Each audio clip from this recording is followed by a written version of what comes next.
listening to the Straight to Video podcast with Rob Lane. Hey, what is up out there? Hope you're doing good, and thanks so much for choosing to listen to my Straight to Video podcast. This week, I bring you a chat with the fantastic Billy Liar, Scottish punk rocker who is getting ready to head out on a US and Canadian tour, starting in Manhattan, right in the heart of New York City at Arlene's Grocery on May the 8th, before heading all over the Upper East Coast and ended up in Canada. Billy has his latest album, Crisis Actor, out now, and it's crammed with some quality punk anthems and even features an appearance from none other than Frank Turner himself. So if you're unfamiliar with Billy's tunes, that should give you an idea of his vibe, and I urge you to check it out. During our chat, we talk all about the upcoming tour and previous adventures on earlier visits in the States. We chat about some of our mutual friends and getting to work with your heroes, along with a lot of other fun stories, which I know you're going to enjoy. As always, though, this Straight to Video podcast is proudly presented to you in association with Affinity Photo, an incredible piece of photo editing software which I've been using for graphic design the past couple of years. Affinity Photo is used to create the podcast episode artwork you see each week, and it's an extremely affordable alternative to other programs on the market. So please, if you can, check them out at affinity.serif.com. Alright, let's dive into this week's chat. For more information on Billy Liar and to see all his upcoming US and Canadian tour dates, then head on over to billyliarmusic.com and pick up the latest album, Crisis Actor, which is out now. But before then, please enjoy my Straight to Video chat with Billy Liar.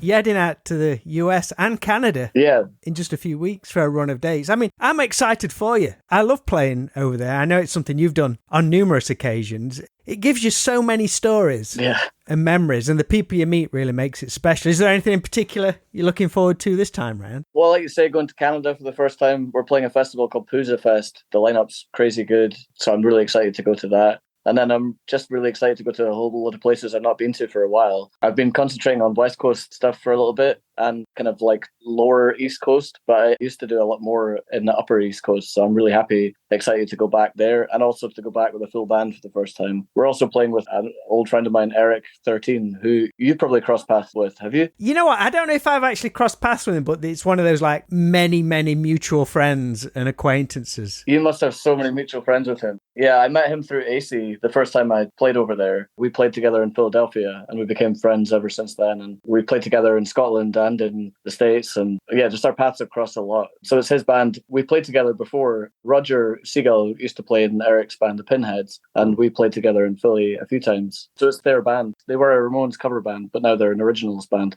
with some Ramones covers. So it's Eric 13 and the Pinheads. How many shows you going to do with them? We're doing New York. We're doing Philadelphia. I think we're doing Kearney with them in New Jersey. Yeah, their bass player is playing bass on the tour in my band as well. Oh, nice one. Yeah, because you're going out with Dave Parker. Is it kind of like a mixture of solo, well, like acoustic stuff and full band stuff you're doing on this tour? No, it's all full band. It's all full band, right? Cool. Well, I'm doing 2 acoustic shows on the tour. There's one, we're playing Philadelphia at night, and then I'm playing a record store during the afternoon called Rock and Roll Knife Fight, which should be fun. That's the name of the shop? Yeah, Rock and Roll Knife. Oh, you got to get a t-shirt. I know, it sounds amazing, yeah, or a tattoo, right? And then at Pooza Fest, I play solo as well. Apart from that, no, it's like a, head down punk rock set every single night. And all US musicians? Yes, it is, yeah. Mate, any rehearsals or just throw and go when you get We're going to do one rehearsal, yeah. I mean, that's what we did last time. We just toured down to Fest last year in October and November, and that was with Little Dave Parker and Dagan, the same drummer as well. Different bass player. My friend Remington was playing bass on that tour. But again, we just practiced once in Chicago and then just got on the road. If everyone practices their parts separately, we don't really need to be hammering stuff out. I used to hate band practicing. That's it. Be ready or go home. Yeah, like you just got to go. There's no time. Everyone's got their own things. And especially with technology the way it is these days, everyone can practice their parts at home and, just dial it in. Punk rock show, mate. It'll be fine. Yeah. I mean, some of the songs have some weird parts, but like these guys absolutely nailed it last time. Dagan, the drummer, is a super professional drummer. Like, he was playing to a click in the practice and I didn't realize. So it was our first practice and we played a song called Baltimore on the new album. And I was like, I think it's a bit faster. Let's play it a bit faster. And he went, it's not, but we can play it faster if you want. And I was like, what do you mean? He's got all the BPMs on his headphones. So I was like, right, okay, well, never mind. I'll just shut up. I guess you were right, you know. This tour was only announced last month and you're leaving just a few weeks. How long has it been in the works? You're working very much DIY. Is it a struggle to get all the dates and venues lined up? And it's like, shit, okay, announce it. We go in a couple of weeks. Can be. Yeah, I don't like announcing stuff with gaps in it, so it can take a little bit of time. Yeah. Pooza Fest has been in the works for a while. That's been announced for a little while, but pulling everything together and all the other shows has been trying at times. There seems to be some excitement for the gigs. So, you know, as I say, I've not played there since 2000 and I don't know. It's, you know, before the weird times. So it's been a little while and I've never done it with a band. Everyone's like super like excited to make it a good go this time. So yeah, I'm really looking forward to it. You're hitting New York, Arlene's Grocery. I've played Arlene's before. Oh, have you? Yeah, just in a really cool area, that is. AC actually came out to that show some years ago. That was in friggin' hell. This guy made me sound old. That was in 2007, I think. Wow. So that's a long time ago. I've only heard of Arlene's Grocery because I knew that AC had played there with the Dark Party. That's right, yeah. I remember seeing it announced and thinking, that's an interesting name for a venue. Spending more time there, you realise that all the venues have got wild names, and I've played laundrettes and all sorts of places. You're doing Philadelphia, New Jersey, Boston, and then finishing in Canada. Are they all new venues or some you've been to before? I think they're all new venues. Yeah, I played Philadelphia quite a bit, but I've not played the place that we're playing. We're playing a place called Ruba Club. It's like a late night gig, and Eric's DJing as well, I believe. And then I played Boston a lot. It's the same promoter. It's a friend of mine called Ryan who's put me on in Boston every time I've played there. It's a brewery called Faces Brewing that we're playing. But I have played there, yeah, with those people. And my friend Jeff Rowe is playing that show as well, which will be really fun. He's an old friend. It's just going to be cool for you just going out and hooking up with everybody again and seeing people. Yeah, there's a lot of friends I haven't seen for a long time, and it's difficult to keep in touch. And especially with those weird years, I'm really excited. How did you and Dave Parker originally meet up? Does he run a tattoo parlor out in California? Yeah, he owns a tattoo shop in LA called the Queen's Head Tattoo Parlor.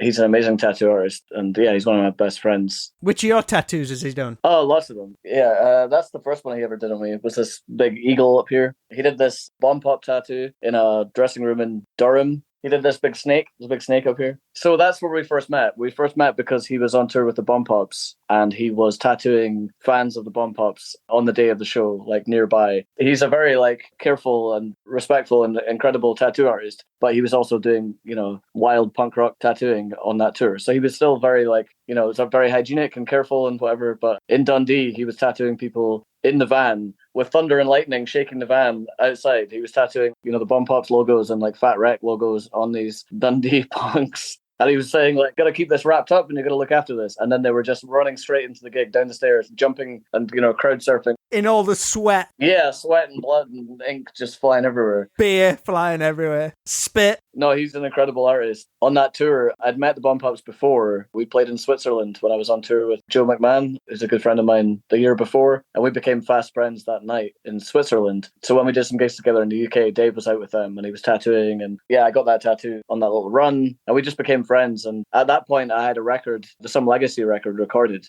It hadn't been released yet. And so on the way to one of the gigs, they were like, what have you released? Have you got a record coming out or anything? And I was like, well, I've got this record I've been sitting on, but I'm not sure what to do with it. And they insisted that I put it on in the van, which was kind of like weird for me. But, you know, also it's a long drive and I can just sit there and zone out. So I put it on and I listened to the whole thing and they were all completely silent. And then afterwards they were like, holy shit, because they were like really into it. So they were the reason, you know, Jen from the Bomb Pops was really kind to me as well. And she's the reason that I put that record out on Red Scare as well, because she pitched it to Toby from Red Scare after that. So I love that band and I love those people. And that's how me and Dave met. Yeah, he's on the Crisis Actor record. He started coming out and playing shows with me. Even when I was playing acoustic, he came and played in Berlin with me. Now that we're doing more band stuff, he's the, you know, other constant member. One of the singles from the latest album, Crisis Actor, came out at the end of last year. Oblivion was filmed around some famous rock and roll locations in Hollywood. When did you shoot that? Because I guess Dave was familiar with all the cool spots and knew what would look great. Yeah, so we just had an idea. Like, I love LA and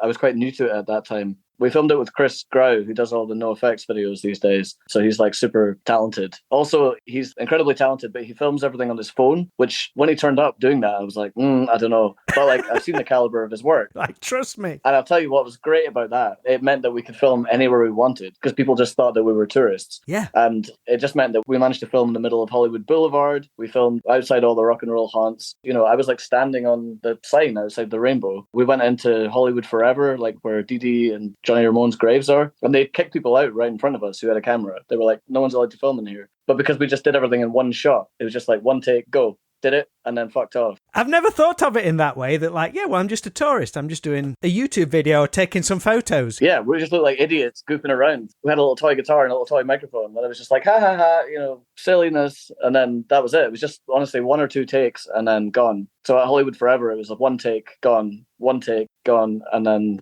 that's the way we made the video. But yeah, Dave knows all those haunts well because he's lived in LA for a long time. But for me, it was like, can we write a list and can we try and tick off as many as we absolutely possibly could? Like going to Okie Dogs, where all the LA punk rock and roll bands used to go, and eating an Okie Dog. I was vegan for 6 years, but I'm not vegan now. So an Okie Dog is like what the Germs and the Weirdos and X and the Bags and all those sort of bands, they would go to Okie Dogs after all the gigs that they played and eat these. It's just really sloppy, like fast food, basically. And what's the one you sat in the Guns N' Roses seating bit as well? Yeah, that's in, what's the name of it? It's a diner.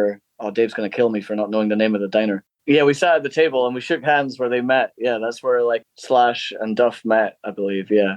Oh, it's called Cantor's, and it's an amazing place. It's open all night, and it's got a bar through the back, which used to put on punk gigs, and we went and sat at the bar in there. But Dave was like, oh, we need to go and sit at the actual table, and they've got a photograph there. It's a really nice diner. What do you like about Hollywood? You say you're a fan of LA and Hollywood. I mean, it's changed a lot over the last few years. What is it that you particularly like? Just like the history or just the vibe? Yeah, just the history of it. I mean, there's definitely a buzz about the place because everyone that goes there it's all musicians and filmmakers, and everyone that you meet is, I don't know, like I got an Uber and the Uber driver was a guy that used to make videos for Jay-Z and Exhibit and stuff. Like everyone that you meet is in the kind of entertainment world, and it's not a perfect place, like nowhere is, but I just love the fact that everyone's got a kind of passion over there and there's a real like excitement. And everything's so close as well, especially like on Sunset Strip. All these legendary places, this whole movement, they're all right there. Happened within a few blocks. It's all like a stone's throw. Yeah. Everyone says you can't walk there. You have to drive. I was walking around. Like, you can totally just walk around. How many tours of the US has this been for you? I think, was your first one in 2013? Yes. Yeah. It's been a few. Yeah. Oh, mate. That one didn't come without some hiccups, I believe. It's daunting going over there for the first time anyways, but I believe things went a bit tits up for you when your driver had to leave halfway through, leaving you to make your own way around. Yeah, my dear friend Jason, who is coming on this tour, he's doing social media stuff on this tour, but he's driven on almost every tour I've played in the States. We became friends in Scotland. He's from Michigan. Yeah, we've traveled a lot together.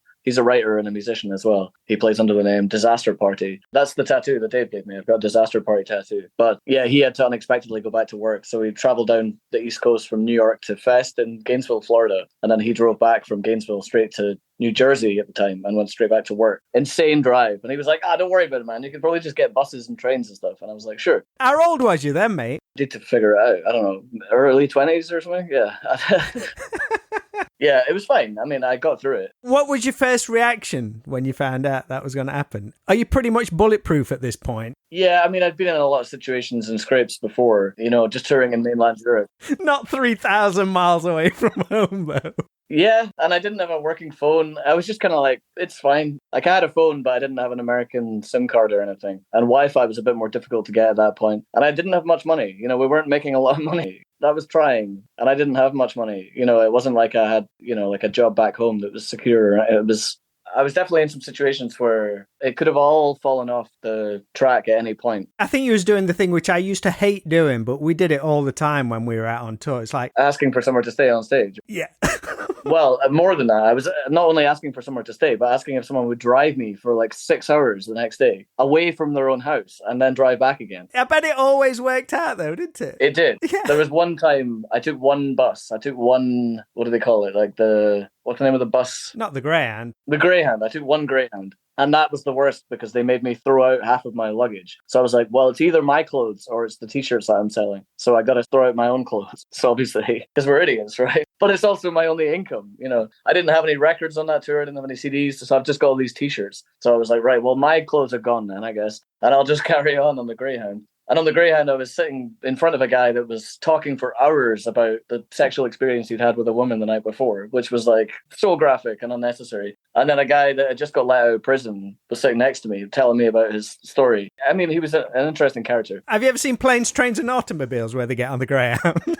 Yeah, I have, yeah. That tour felt like Planes, Trains and Automobiles, for sure. But how many friends have you still got from that tour? How many people who gave you a lift are you still friends with? I would say two, but two of them were like really good friends of mine. Yeah, like two of my favorite people. But like everyone that I met on that tour, because I spent so long with them and put my trust in them, it meant that I forged really important friendships with them. Could you do this in any other industry, do you think? Like, trust somebody on a whim like that? I don't think so. No, probably not. No. Yeah, I mean, I was putting my life in people's hands every single day. But I feel like you do that when you go out on stage anyway. Anything could happen. I feel like that when I'm on stage, and that's a good feeling, I think. So maybe it was like an extension of that. I think that's why I like being on stage, not to like completely overanalyze it too much, but like you're putting yourself in a vulnerable position, and I think that makes you feel stronger. Do you know what I mean? Yeah, absolutely, man. Are you staying in hotels this time, or are you just have you stepped it up a little bit? We are staying in hotels this time. Yes, we are. But you know, we're still gonna have great nights on tour, but yeah, I usually try and sleep in a bed these days. But I've paid my dues. Like I've slept in the worst situations. You appreciate those hotel beds extra.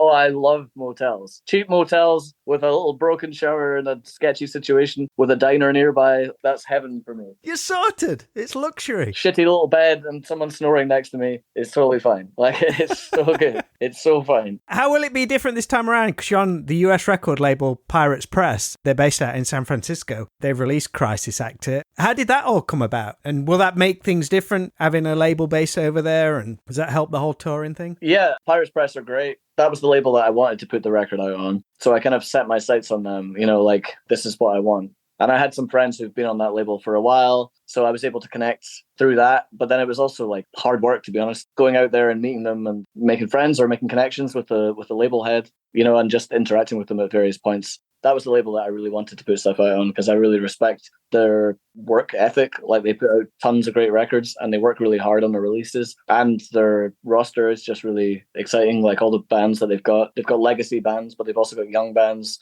a big scale of stuff. So yeah, it's been great putting stuff out with them. They work really hard and they're always there when I need them. So what more could you ask for, I suppose? Is stuff like this, I mean, you've been doing it long enough, we've all been doing it long enough, but is stuff like this kind of like a pinch me moment at times, growing up in Edinburgh, but just for someone in the UK in general? I mean, starting out making music all those years ago, having an album released by a US label, going over there on tour, do you take it all in your stride now, or are the opportunities never taken for granted? I mean, it's the same for me. Anytime somebody does something for me, I'm like, holy shit, this is like really, really cool. I work hard for it, so I'm not like, you know, I do know that. I focus on it a lot. But I definitely don't take it for granted when things like this, when things happen. And I have to kind of remind myself that they've happened and that they're happening and that they're kind of a reality sometimes. But yeah, I mean, being in some of the places that I've been is just like absolutely wild to me. Like being in Vegas at Punk Rock Bowling, and I went to the Punk Rock Museum and got a guided tour from Don Bowles, the drummer from the Germs. How is that place? Is that a cool place? I loved it.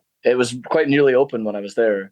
But yeah, me and my friend Lauren went. Dave was over there that summer as well. Dave loves Punk Rock Bowling. He's tattooed there a lot. It's just absolutely insane. Like the desert heat and then the bonkersness of Vegas. We stayed in one like real fancy hotel called Paris, has the Eiffel Tower. And then we stayed at the Golden Nugget, which is like one of the famous resort hotels. And Smash Mouth were playing outside my hotel, like just on the street. And I was like, 40 people watching this band. Who's that band? And it was Smash Mouth. I was like, I don't know. Vegas was just so overstimulating for me.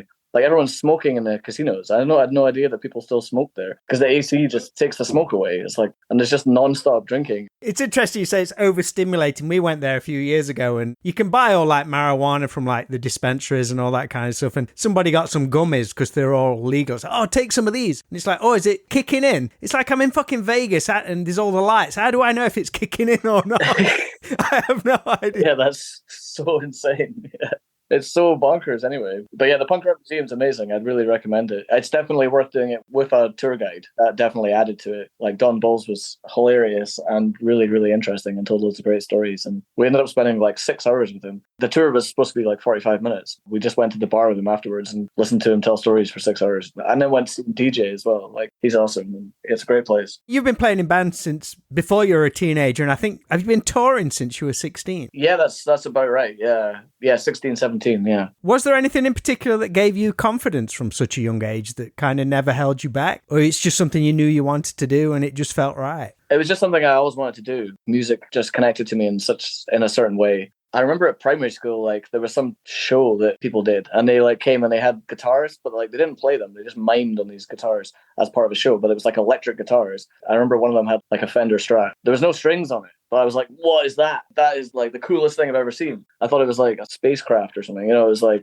I don't know. I just knew that there was something there. And then just the sound of like electric guitars and drums. And my dad was definitely an influence on me. My dad's a writer. He's like a self-employed writer. So, you know, I'm lucky that my parents have been supportive, so understanding of what I wanted to do, I suppose. And my dad, he was like, what do you want to do when you grow up? And I was like, I'm going to play music, you know. And he was saying, well, it's not going to be easy. So it wasn't, oh, you need to get a backup plan or anything. He just said, look, just be aware you can do it, but it's not going to be straightforward. Yes. He was like, if you do that, there'll be times when you have money and there'll be times when you don't. And it's going to be like this. Do you want a life like this? Or do you want a life like this? And I was like, wow, yeah, like ups and downs. Yeah, sounds great. And he was like, okay, well, I'm not going to stop you, you know, sort of thing. So I think stuff like that, but also like, I don't know, realizing how punk and rock and roll, how it was sort of attainable. You can just talk to people. As a teenager, I met AC when I was super young. I know AC's a friend of yours as well. Yeah, I was going to ask how you guys originally hooked up, because I know you've known him for a long time. Yeah, he played in the Murder Dolls and he played in Amen as well. And I was a big fan of those bands when I was growing up because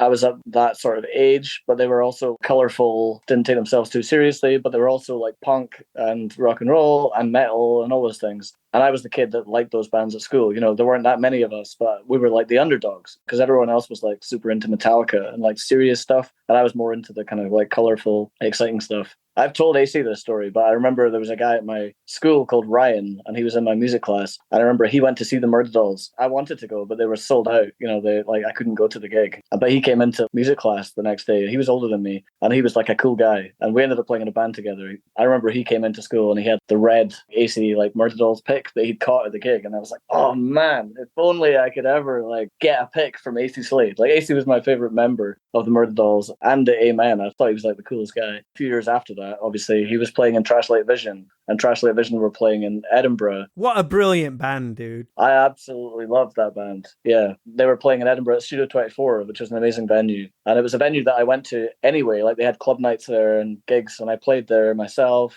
But I went to see Trash Light Vision playing as part of a club night. I'd released my first EP at that point, but I only had one copy of it. Like, we didn't get many copies made because I couldn't afford to. So I only had one copy, and I was like, I'm going to give it to AC Slade. I don't think I've even told him it was just the one copy that I had. I was wearing like tartan trousers and a leather jacket with like an Amen back patch, and I had a big mohawk. I went to that gig and I absolutely loved it. The rest of the band were sort of hanging around. Like Lenny was hanging around at the merch table and Steve was around. AC wasn't at all. Roger was a bit, you know, but I didn't talk to them at all. I just wanted to give my CD to AC. After they came off stage, I went up to Roger, who was like piling stuff out. And because I played in a band, I noticed that he was loading out by himself. So I was like, do you want a hand? And he went, sure, kid, or something. And then he like, you know, he gave me a smoke or something. And I like helped them take amps out. And when I helped him take amps out, AC obviously came out as well because he was just piling straight into the van. And I was like, oh, sorry to bother you, but I think you're cool. You know, basically. And he'd clocked the Amen back patch and he was like, oh, nice one, man. Like he had pointed at me when they were on stage because I was like singing along, like he was obviously aware. So I gave him the CD. The way he tells it, he just thought I was some like punk kid. So he was expecting something noisy or whatever. But he listened to it. And then like a week later, he sent me a message on MySpace or whatever it was at the time.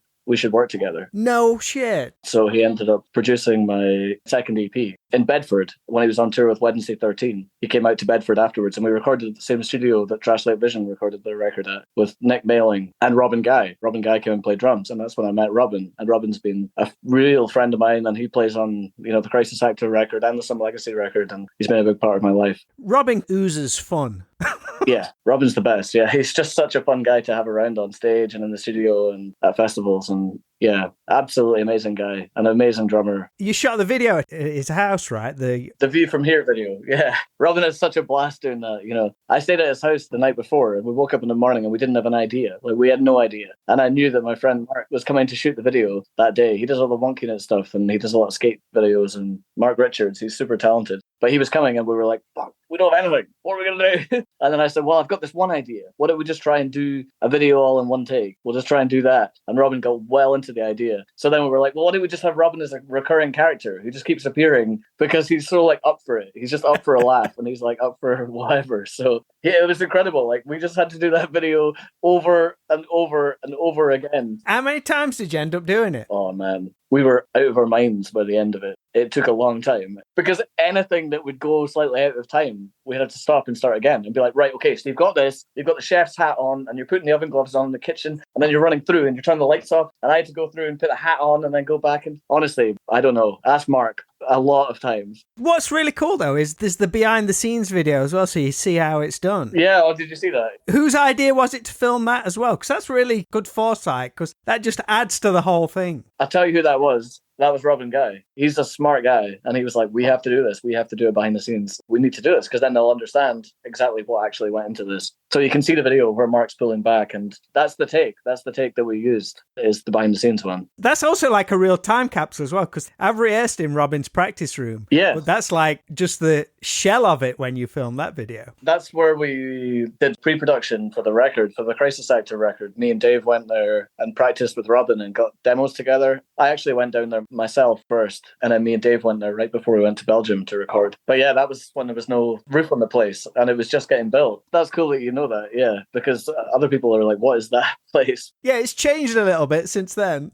That's where I sleep, when I stay at Robin's house these days. It's an awesome place. He's got a bar in there and he's got a practice room, and yeah. It's full on Robin Guy. Yeah, he's the best. I'm going to throw one last question out, which is like totally unrelated to everything else, but it's my way of ending each podcast. Sure. I want you to time travel a little to a Friday night in the late 80s, early 90s, and you're heading to the video store. What movie soundtrack do you have on your Walkman, and what 3 tapes are you going to rent for the weekend? It's difficult for me to say because, yeah, I was pretty young, and there's films that I like from that time. Is it like me in reality, or is it me traveling back in time? You've got a time machine. You got the DeLorean. You can go back and pick anything you want. Okay, well, if I can do that and I can kind of mix them up a bit. They Live, I think, is a great film. Oh, man. Good shout. That's got to be in there. Me and Dave watched that in Berlin, hungover in a hotel room, just on Dave's laptop. But I was like, that was phenomenal. It's brilliant. It's one of the ultimate slow burn films as well. Yeah, and the fight scene, like the main fight scene in the street, is impeccable. I can't remember how many minutes that goes on for.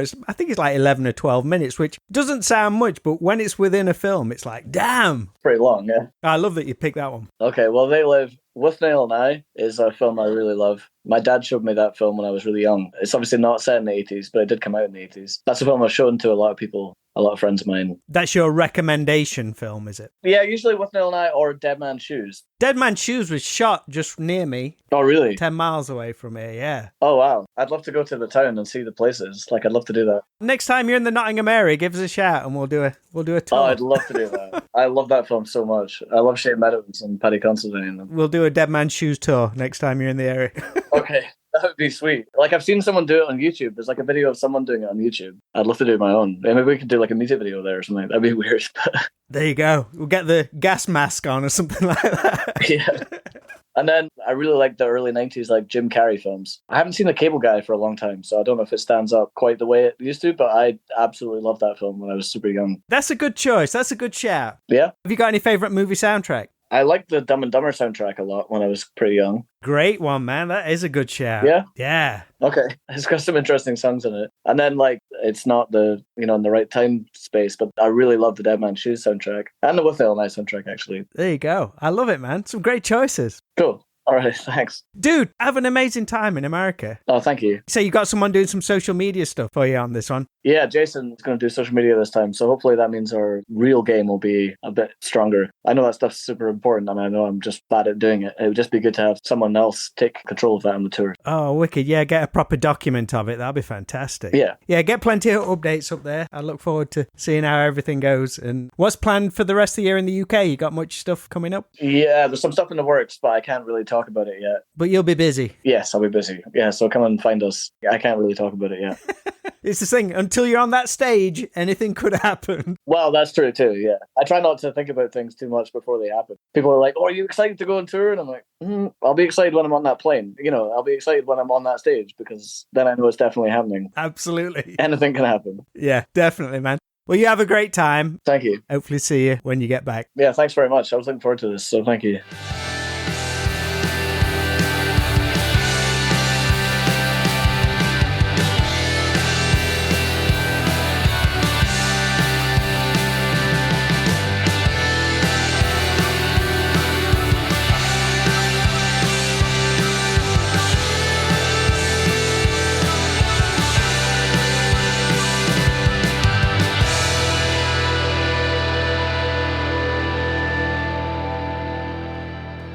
Big thanks to Billy Lai for spending some time with me today on the Straight to Video podcast. Hope you enjoyed hearing his stories, and check out the latest album, Crisis Actor, available now from BillyLionMusic.com. Also, whilst diving into some of his great promo videos, be sure to watch the fantastic video, The View From Here, the one-shot video featuring Robin Guy we spoke about, and also make sure to watch the behind the scenes take too, as it's a lot of fun and both these videos deserve thousands more views. I'm sure Billy's going to have a great time in the US and Canada on his tour, and I look forward to hearing the stories when he gets back. So that's all for this week's podcast. Make sure to keep an eye on the 80s Video Shop's social accounts this week for hopefully a big announcement on the 1st of May. But I'll be back for a brand new episode of the podcast next Friday. So until then, make sure to always be kind. Please rewind and unwind, and I'll speak to you all real soon.